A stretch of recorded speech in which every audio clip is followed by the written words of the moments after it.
Voici quelques premières réactions politiques aux annonces d'Emmanuel Macron à la conférence de presse organisée jeudi, à l'Élysée, à l'issue du grand débat national.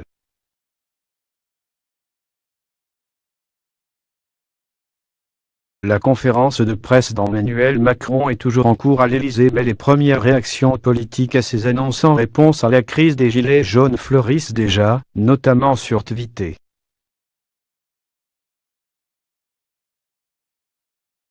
Manon Aubry, tête de liste LFI pour les européennes. Conclusion de cette conférence de presse. Aucune réforme profonde sur la démocratie, rien pour les salaires, des mesures libérales sur l'économie et le social, aucune ambition écologique. Macron a peut-être entendu mais il n'a rien compris.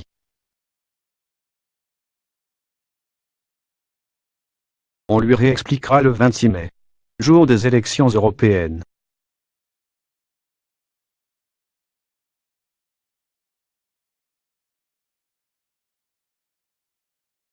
Gilles Plattray, porte-parole des Républicains. Au lieu de jouer les victimes expiatoires de la démocratie, M. Macron ferait sans doute mieux de nous dire comment on sort de la crise.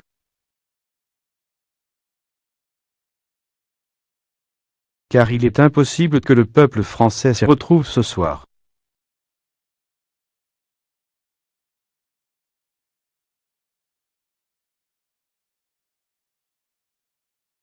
Le Parti socialiste a réagi avec un communiqué. Encore une fois, Emmanuel Macron demande des efforts aux travailleurs, mais à aucun moment on ne demande d'efforts à ceux qui brassent des millions.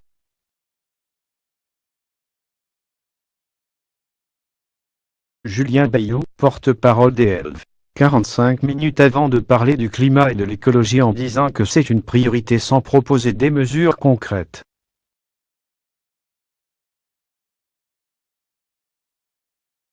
Et rien sur l'évasion fiscale pour financer des moyens adéquats, si ce n'est une énième évaluation.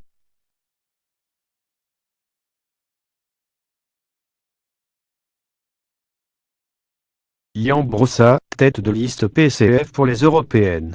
Bref. Rien pour les salaires, pas de retour de l'ISF, un système de retraite par points qui va faire baisser les pensions.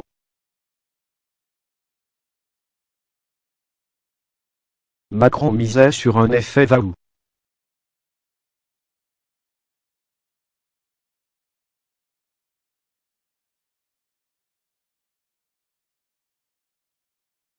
En fait, c'est plutôt l'effet waouh.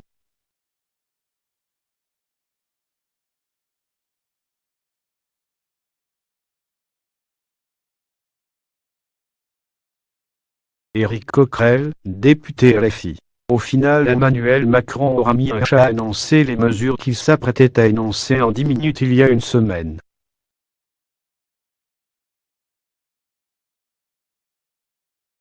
C'est dire que tout cela aura été bourratif sur la forme et indigeste sur le fond.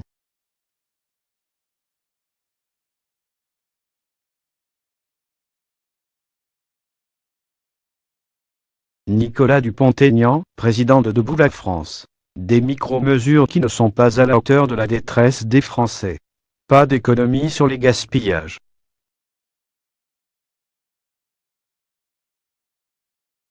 Pas de vraie relance pour le pouvoir d'achat.